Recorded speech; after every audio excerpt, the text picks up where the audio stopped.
Yeah, hey everyone. Hey, I'm just troubleshooting a Bristol Taurus Bulldozer with a Perkins 3-cylinder engine, CAV injector pump, about the 1950s sort of era. So the issue I'm having is, as soon as you start it, it'll only work on full revs. I've essentially got no control of the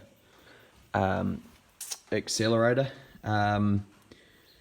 Yeah, so basically the only way to govern it so it'll idle is to pull the kill knob part way out. And yeah, I've obviously checked all the linkages to the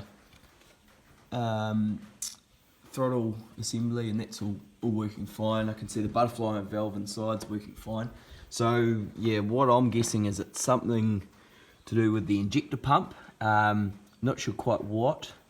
But yeah, one thing to note is that prior to this happening, the Bulldozer was run out of diesel. And yeah, the next time I filled it up and primed it to start, it just didn't idle. It would only operate at full revs.